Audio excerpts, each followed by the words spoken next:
¿Qué hay, hermanos? Un saludo, Dios les bendiga, espero que estén bien. Saludos y bendiciones.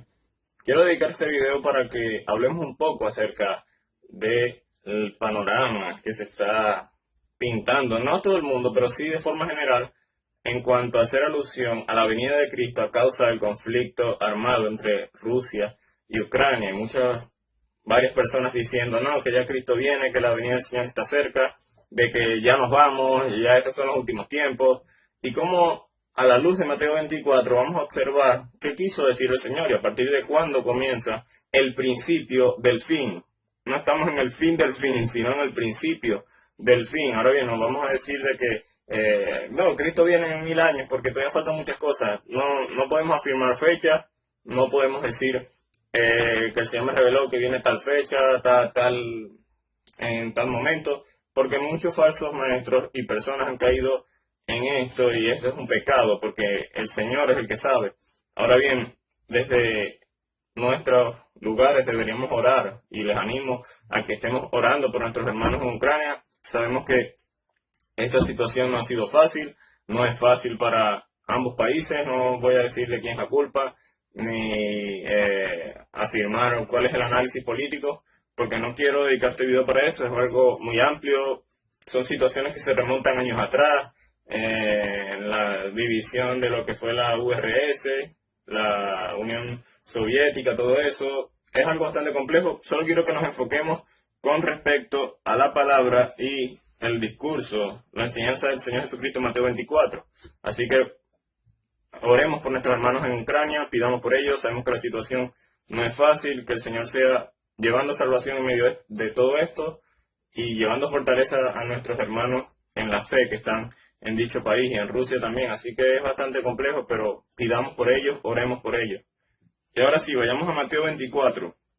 Vamos a leer versículos del 1 al 14 y observaremos rápidamente qué fue lo que quiso decir el Señor y a partir de cuándo comienza ese principio del fin y cómo esa profecía del Señor de afirmar de que se escucharán rumores de guerra, hambre y pestilencia se cumple en un determinado tiempo posterior a la ascensión, en el año 70 después de Cristo, cuando, ya me estoy adelantando, cuando el emperador Tito invade Jerusalén en el año 70 después de Cristo, él intenta preservar el templo, pero es derribado, sus soldados lo derriban y literalmente historiadores afirman de que se podía arar el lugar donde estaba el templo, estaba derribado totalmente.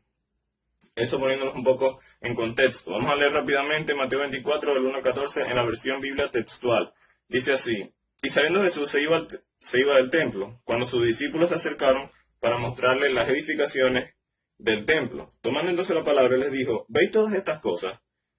De cierto os digo, de ningún modo quedará aquí piedra sobre piedra que no sea totalmente derribada. Y estando sentado en el monte de los olivos, se le acercaron los discípulos en privado, diciendo, dinos cuándo será esto, y cuál es la señal de tu venida y de la consumación de la era. 3 preguntas. Y Jesús les responde, dice, mirad que nadie os engañe. De una vez el Señor introduce afirmándole y diciéndole, va a venir gente que los va a intentar engañar, pero miren que nadie los engañe.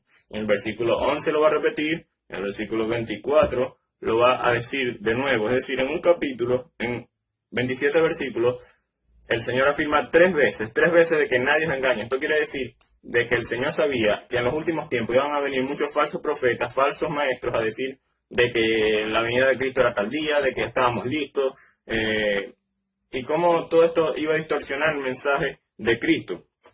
Y él les dice, miren que nadie los engañe, versículo 5, porque vendrán muchos en mi nombre diciendo yo soy el Mesías y a muchos engañarán. Y estaréis destinados a oír de alarma de guerra y rumores de guerra. Mirad, no os alarméis, porque así debe acontecer, pero aún no es el fin. No os alarmen, porque eso debe pasar, pero no es el fin. Y dice el versículo 7, porque será levantada nación contra nación y reino contra reino, y habrá hambre, terremotos y pestilencia. Ahora bien, los rumores de guerra, hambre, terremotos y pestilencia vienen sucediendo antes de Cristo, con Cristo y después de Cristo. Históricamente no había que esperar o observar esta guerra entre Rusia y Ucrania para decirle que se está cumpliendo, porque ya antes de Cristo, antes de que el Señor diera esta profecía, antes de su encarnación, ya ha habido guerra, ya ha habido hambre, ya ha habido pestilencia. Esto no son señales específicas que se deben tomar a partir de ahí para decir de que el fin ya comenzó, de que estamos ya en los últimos tiempos. Debe entenderse todo con cuidado. Versículo 8. Y todas estas cosas serán al principio de los dolores de parto. En los rumores de guerra, la hambre, pestilencia, este apenas es el principio de los dolores de parto. Y dice, ese fue el 8, el 9. Entonces os entregarán a tribulaciones, matarán y seréis aborrecidos por todas las naciones a causa de mi nombre. Y muchos tropezarán, entonces se entregarán unos contra otros. ¿Dónde quedé? Uno contra otro. Y unos a otros se aborrecerán. Versículo 11. Y serán levantados muchos falsos profetas. Vuelve a repetir el Señor por segunda vez de que mucha gente va a querer engañar a los creyentes y al mundo. Y serán levantados muchos falsos profetas y engañarán a muchos. Y por haberse multiplicado la maldad, el amor de muchos se enfriará. Mas el que perseveró hasta el fin, este será salvo. Versículo 13 y el 14 dice, y este evangelio del reino será proclamado en toda la tierra habitada para testimonio de las naciones, y entonces vendrá el fin. Es decir, el evangelio del Señor va a ser proclamado internacionalmente a las naciones. Y ciertamente aquí está hablando del mundo, a todas las naciones, pero no es una interpretación que debe tomarse literal a todo rincón de la tierra. Juan 3:17 habla de que luego de que el Señor ha dicho, porque de tal manera amó Dios al mundo, o Juan ha dicho, el apóstol, porque de tal manera amó Dios al mundo que ha dado su Hijo unigénito para que todo aquel que en él cree no se pierda, mas tenga vida eterna. Luego dice, porque el Señor no envió a su Hijo al mundo para condenar al mundo, sino para que el mundo sea salvo por él. Ahora bien, esa palabra mundo no se puede tomar literalmente porque todos tenemos tenemos familiares, amigos que han muerto sin Cristo, y esto no quiere decir de que esa palabra de mundo se ha equivocado, sino que es una expresión. Si yo estoy, por ejemplo, en una clase, soy el profesor y le digo, para la próxima clase todo el mundo estudia la clase porque vamos a tener un examen. Todo el mundo la va a estudiar porque vamos a tener un examen. El mundo no son todas las personas del planeta Tierra, sino los que le estoy hablando, las personas del salón. Asimismo, muchas veces la palabra mundo debe ser interpretada en la Biblia con situaciones específicas. Es una expresión que todos y cada uno usamos y usaremos, pero no es el mundo total. Ese paréntesis rápidamente. Ahora bien, versículos 1 y 2. El contexto. El Señor Jesucristo está saliendo de hablar y debatir con los fariseos, diciéndole, ustedes son unos sepulcros blanqueados, colocan cargas encima de la gente que ni ustedes mismos cumplen. Y luego comienza versículos 1 y 2. Y saliendo Jesús del templo, él se iba del templo, había debatido con los fariseos y los escribas, y más bien diciéndole que se arrepintieran de esa forma farisea y odiosa de ser. Y dice que cuando él sale, los discípulos fueron a mostrarle las edificaciones. Es decir, seguramente el templo era algo bastante bonito, vistoso, costoso, que había sido construido con bastante inversión. Leí un comentario de Matthew Henry que el Talmud babilónico decía que todo aquel que no ha ido al templo de Jerusalén en aquel tiempo, antes de ser destruido, no había conocido la belleza, la hermosura de una edificación. Así que podemos deducir de que los discípulos le están diciendo al Señor Jesucristo, mira, este hermoso edificio, obsérvalo, y como que maravillados. Entonces el Señor les dijo, bueno, dejen de estar idolatrando esa edificación porque ninguna piedra va a quedar en pie hasta que esto sea destruido. Y literalmente el Señor ahí introduce lo que sería su profecía acerca de los últimos tiempos. Tenemos que saber que Mateo 24 no es un pasaje fácil de interpretar, pero poco a poco se puede ir deduciendo la idea que el Señor quiere transmitir. No me voy a meter con las 70 semanas, y aquí estamos en la semana 70, está en la 69, no vamos a llegar hasta allá. Simplemente nos vamos a centrar en Mateo 24 para exponer la verdad del Señor a la luz de todos los acontecimientos que están pasando y a la luz de todas estas situaciones en las que mucha gente tuerce la Escritura y se llena de alarma y se llena de pánico y pierde la confianza en el Señor. Matthew Henry también dice que a mayor confianza en el Señor, menos preocupación y menos alarma. A mayor alarma es porque no confías tanto en el Señor.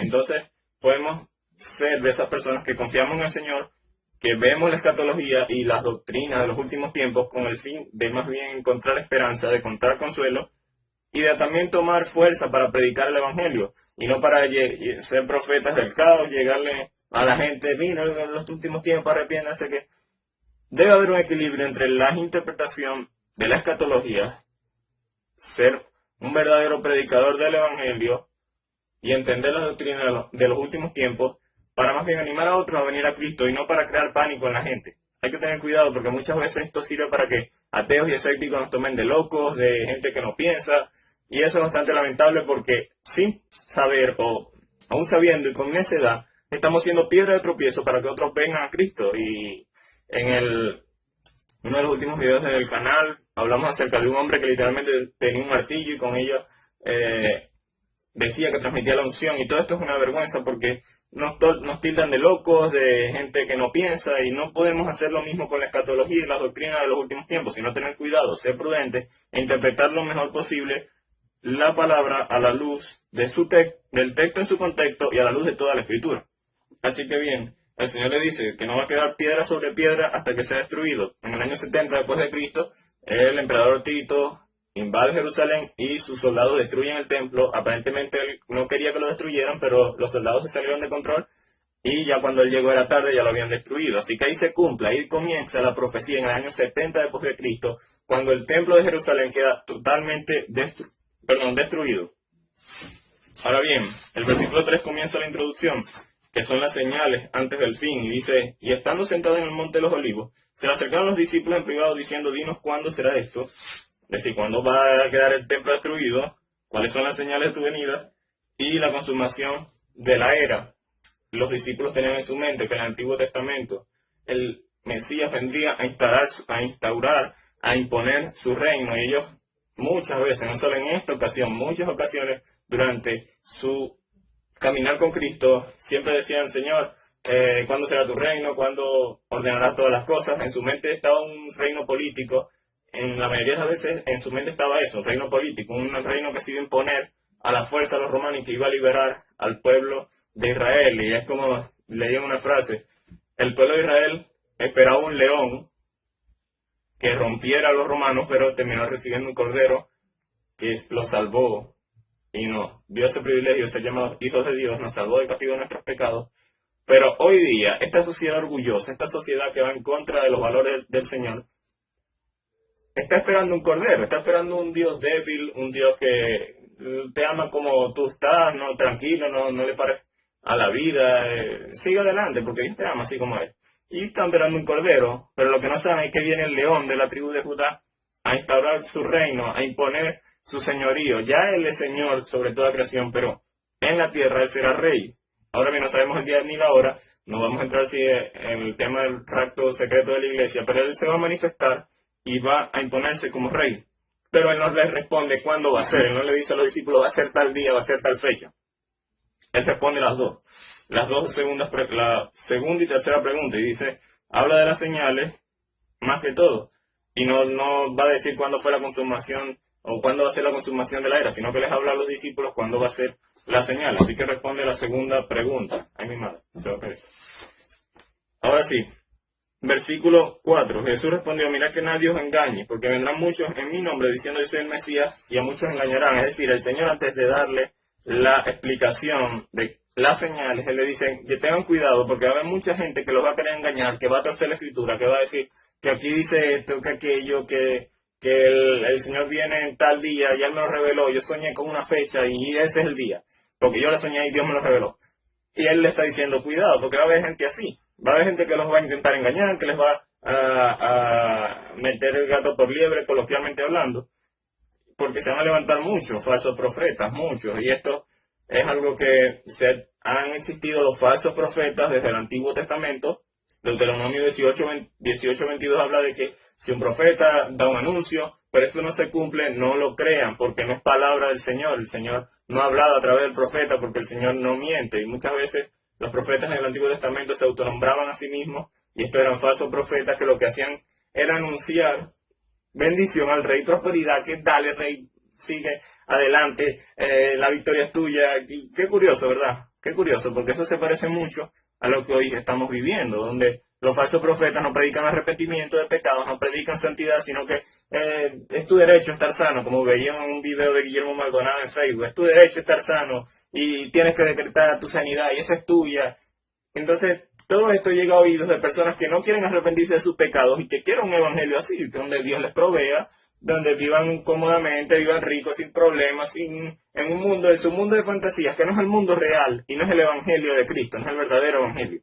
Así que los falsos profetas siempre han existido, pero en las señales antes del fin, en los últimos tiempos, esto va a aumentar. Y dice en versículo 6, estaréis, versículo 5, que van a venir muchos profetas y falsos a querer engañar a los discípulos. Entonces el Señor, antes de darle los parámetros, Él les dice, cuidado, cuidado, y luego introduce a las primeras señales. Dice el versículo 6, estaréis destinados a oír guerra y alarma de guerra.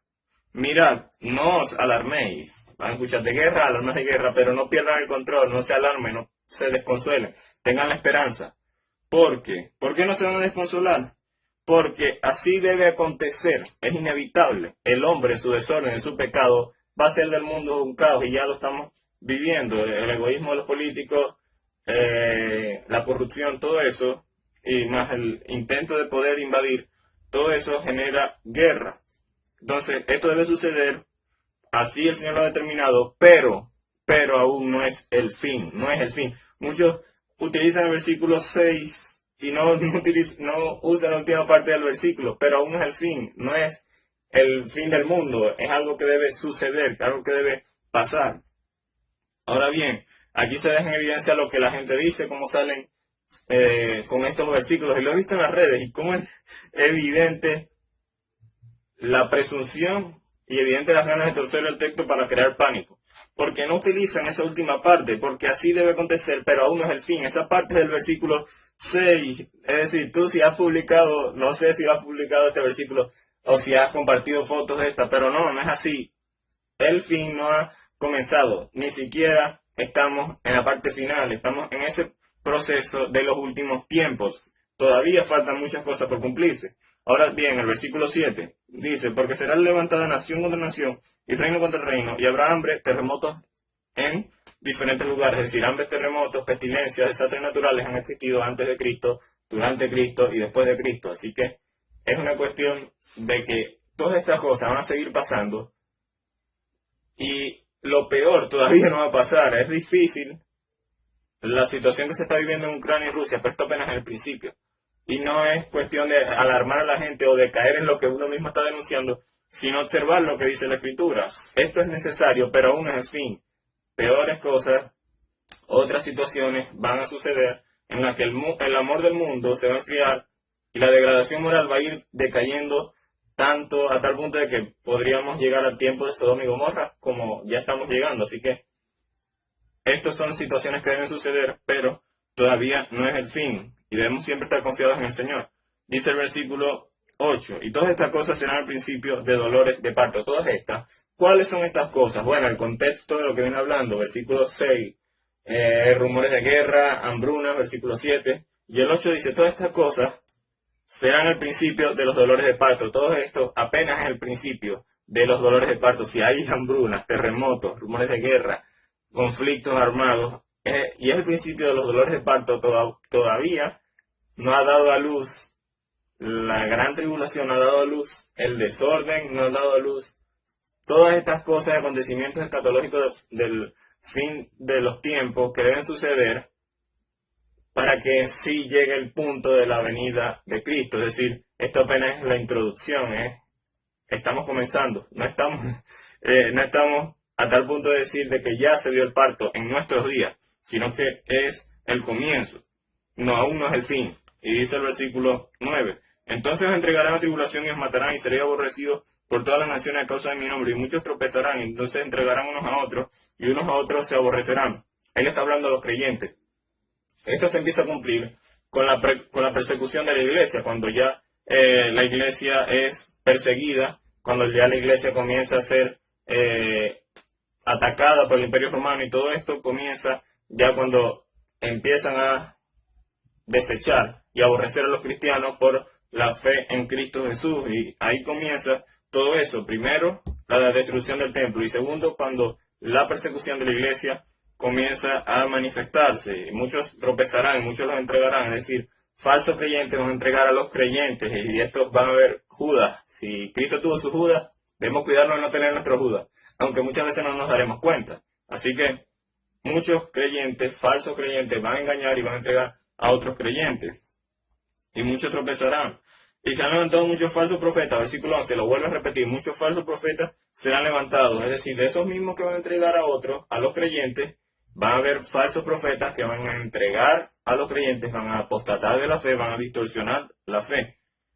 Y por haberse multiplicado la maldad en el mundo, el amor de muchos se enfriará, mas el que perseveró hasta el fin será salvo. Es decir, todo esto lleva a una degradación moral en la que las personas van a aborrecer a los cristianos, van a aborrecer a Dios, sus valores, a tal punto de que su amor, su tolerancia, no se va a manifestar, se va a enfriar. Y esto lo podemos ver hoy día cuando muchos persiguen a creyentes en países musulmanes, en países asiáticos, ¿verdad? Donde hay poderío económico y donde muchos políticos de la parte del norte del mundo se venden. Y todo esto es parte de los procesos que tienen que pasar, como el amor de muchos se enfriará, a tal punto de que va a haber guerra, va a haber hambruna, egoísmo, persecución de la iglesia. Todo esto es un panorama de odio y de detestar al que piensa distinto. Pero todo esto se lleva a cabo cuando te alejas de Dios y cuando no respetas los valores del Señor, porque Él nos dice en su palabra que debemos amar al enemigo, y todo esto es el fundamento de la tolerancia. Y no va a haber tolerancia porque va a haber guerra, no va a haber tolerancia porque se va a perseguir a los cristianos, no va a haber tolerancia porque se van a entregar a los creyentes. Y va a haber todas estas situaciones difíciles que hoy día se están manifestando, pero que aún no es el fin. Y dice el versículo 13 y 14, mas el que perseveró hasta el fin, este será salvo, y el evangelio del reino será proclamado en toda la tierra para testimonio de las naciones, y entonces vendrá el fin. Versículos 13 y 14 mencionan de que más el que perseveró hasta el fin será salvo. Esto debe entenderse a la luz de toda la Escritura. El ser humano debe hacer su parte en la santificación, pero el Señor ya lo ha escogido y ha colocado en él, en su vida, situaciones que va a tener que vivir para santificarlo y preservarlo hasta el final. Es decir, nadie se preserva por su propia cuenta, nadie mantiene la salvación por sus medios. Esto debe entenderse con cuidado, a la luz de toda la Escritura. El ser humano hace su parte en luchar con sus pecados y el Señor ya lo ha predestinado para santificación y para salvación. Él mismo lo salva, él mismo completa la obra en los salvados, en sus hijos que nacen del Señor. Versículo Juan 1, 12 al 13. Juan 1, 12 y 13, versículos 12 y 13. Ahora bien, el Evangelio será proclamado en toda la tierra habitada para testimonio de las naciones, entonces vendrá el fin. Todavía faltan muchos lugares donde el Evangelio debe ser proclamado, muchos misioneros trabajando. No quiero decirle que está hablando de todo el mundo y que todas las naciones van a escuchar del Evangelio. No es la interpretación del texto como tal, sino más bien hasta que todas las personas escogidas por Dios, todas las personas predestinadas para ser salvadas, sean incluidas dentro de la familia del Señor, y hasta que el Señor ya cierre la puerta de que se acabó el fin, ya ha determinado salvación para los que Él quiere. Ahí vendrá el fin. Cuando el Evangelio se predica en muchas otras partes donde aún no ha sido predicado, ahí vendrá el fin. Entonces, debemos entender esto correctamente. Sé que ya el video se ha hecho bastante largo. Debemos comprender todo a la luz de la correcta interpretación de Mateo 24. Entender de que no estamos en el parto, no estamos en el nacimiento de la gran tribulación, no estamos todavía en eso, apenas es el principio del fin. A partir del año 70 después de Cristo se cumple la primera profecía en la destrucción del templo, luego los rumores de guerra que vienen sucediendo antes y después de Cristo. Y como todo esto ciertamente forma parte del panorama apocalíptico, porque cada día estamos más cerca de la venida de Cristo, cada día. Por eso la palabra no viene vacía y dice, no tengan por tardanza su venida, porque cada día estamos más cerca. No necesitamos una guerra, no necesitamos ver que haya hambre allá, que haya hambre aquí, que haya desorden y persecución de cristianos. Ya viene Cristo. Ya eso, el Señor viene.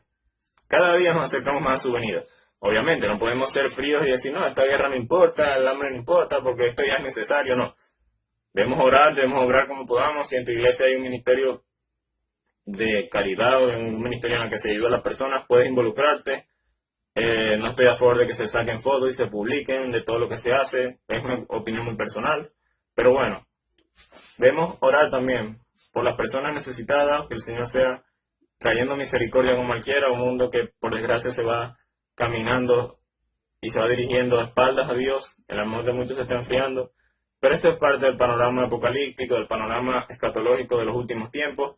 Pero no desesperancemos a los demás, no llenemos de pánico a la gente, sino más bien prediquemos la esperanza que hay en Cristo para todo aquel que quiere y desea arrepentirse de sus pecados y vivir una vida de temor al Señor, aceptando a Cristo como Señor y Salvador de su vida, tomando su cruz y siguiendo al Padre, al Hijo y al Espíritu Santo, a la Trinidad de Dios, negándose a sí mismo. Prediquemos su santo evangelio para esperanza, para llenar de ánimo a los demás, no para llenar de ánimo sin mostrar la condición de pecado, pero sí para predicar al Cristo que vendrá en su reino, al león de la tribu de Judá, que salvará a su pueblo, que hará justicia, justiciará a los malos y que él reinará sobre la tierra. Dice Filipenses 2, que toda lengua confesará que Jesús es el Señor para gloria de Dios Padre. Ya él ha sido exaltado, ya Él ha sido glorificado en los cielos, pero esperamos por su venida, no en pánico, no en desorden, no desesperanzados, sino consolados, esperanzados y tomando ánimo en Él, a través de su sacrificio, de su obra. Así que bueno, hermanos, un saludo, Dios les bendiga. Sé que el video se extendió, pero bueno, tengamos cuidado con todo esto, interpretemos correctamente la Escritura y más adelante el Señor nos ayudará a ser instrumentos de bien y no de distorsión. Así que bueno, hermanos, un saludo, Dios les bendiga.